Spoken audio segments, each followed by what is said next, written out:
Oke, bismillahirrahmanirrahim. Assalamualaikum warahmatullahi wabarakatuh.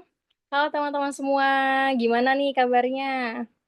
Sehat ya? Masih semangat ya?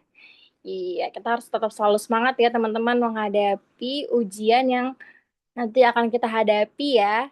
Oke, hari ini kita akan belajar terkait kelainan kelenjar air mata. Nah, sebelumnya kakak mau perkenalan dulu nih. Nama kakak Umi. Oke, apa aja ya kakak gitu ya, Kak Umi. Oke, sudah siapkah menerima materi kali ini? Siap dong ya, pasti ya. Oke, nah sebelum kita akan membahas terkait kelainan, nanti kita akan bahas dulu review sedikit ya terkait anatomi kelenjar air mata. Nah, mungkin teman-teman sudah belajar ya di S1 gitu ya, atau di koas terkait ini, terkait anatomi. Jadi nanti kita akan review singkat aja. Oh iya, teman-teman, nanti selama kakak menjelaskan materi, teman-teman feel free atau bebas untuk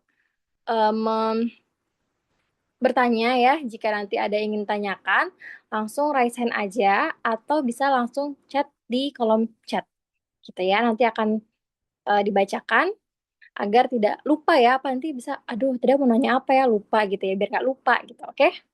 Oke, back to topic. Di sini kita akan membahas terkait anatomi aparatus lacrimalis. Nah, ini nama lainnya teman-teman, dari glandula lacrimalis. Aparatus lacrimalis. Jadi besok teman-teman, kalau ada membaca terkait aparatus lacrimalis, berarti adalah terkait anatomi kelenjar air mata, gitu ya. Nah, di sini coba teman-teman lihat di kursor yang akan bulatin. Di sini pasti bayangkan ada bagian apa nih? Telinga ya. Nah, di sini hidung, benar, mata, lalu sini telinga. Otomatis di sini adalah bagian temporal. Nah, di bagian temporal ini ada namanya kelenjar nih yang kakak bulatin. Ini adalah kelenjar air mata yang fungsinya untuk memproduksi air mata. Nanti akan dikeluarkan nih sini. Nah, yang kuning-kuning ini apa sih, Kak? Nah, ini merupakan modifikasi dari kelenjar air mata. Kita ke gambar yang sebelahnya, di sebelah sini.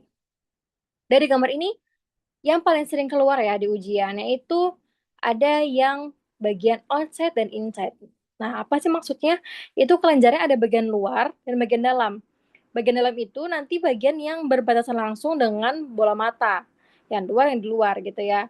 Nah, apa yang harus dihafal? Nah, ini. Z small dan Maybom. Z small letaknya di externa atau di luar. Dan Maybom letaknya di dalam. Cara ingatnya gampang. Zeis main ke mall.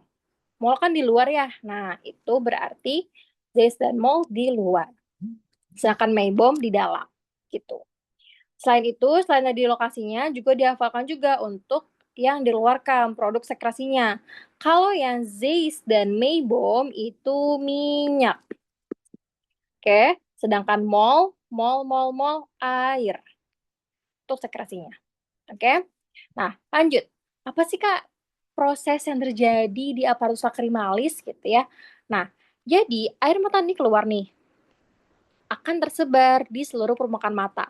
Tersebarnya gimana? Ketika orang ngedip. Kedip nanti akan tersebar, gitu ya. Nah, fungsinya apa? Pertama, untuk menjaga agar bola matanya tidak kering. Pertama. Yang kedua, untuk menyapu kotoran-kotoran yang ada di mata. Dibuangnya kemana ke air matanya? Dibuang ke sini. Ada punktum superior dan inferior. Air mata akan masuk ke punktum, masuk ke lacrimal saccus, masuk ke ductus nasolacrimal, dan berakhir di concha inferior. Nanti akan berakhir seperti kotoran hidung, bisa juga seperti masuk ke tenggorokan gitu ya. Makanya teman-teman kalau misalkan nangis ya, kadang kan terasa asin tuh. Nah, itu berarti saccus lacrimalnya normal atau tidak ada sumbatan gitu. Oke, lanjut ke diagnosisnya. Salah satu diagnosis dari kelenjar air mata yaitu adalah dacryoadenitis. Ini yang diingat teman-teman. Adenitis. Oke. Definisinya apa? Radang pada glandula krimal. Jadi inflamasi. Bisa karena infeksi maupun non-infeksi. Pada anak-anak, paling sering karena virus, komplikasi dari penyakit morbili atau campak.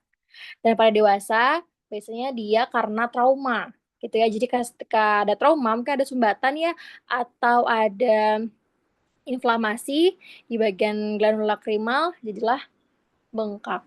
Gitu. Tandanya apa nih? Teman-teman bisa perhatikan di gambar sini. Ini kan pasti ada cekukan nih, cekungan. Sedangkan yang mata yang terkena dengan dacryoadenitis, jika ada bengkak nih, otomatis bawahnya menjadi naik, turun, naik. Seperti huruf S. Atau disebut dengan S-shape. Nih, S-shape. Oke. Nah, kemudian, apa sih Kak tata laksananya? Tata laksananya yaitu nih, viral. Karena paling sering viral ya, jadi self-limiting. Atau bisa juga dengan dikompres air hangat.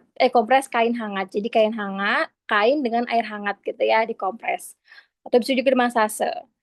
Kalau misalkan nyeri bisa diberikan NSAID ya. Lalu jika ada tanda-tanda infeksi bakteri, bisa diberikan antibiotik topikal. Gitu. Kak, kalau dacryoiditis ini ada nggak sih pemeriksaan penunjangnya gitu? Ada. Disebut dengan anel-tes. Nih, anel-tes apa? Nih, teman-teman lihat deh gambarnya. Ini kan gambarnya kayak dia nyuntik nih di bagian sini. Tadi kalau anatomi, ini bagian apa teman-teman? Di anatomi.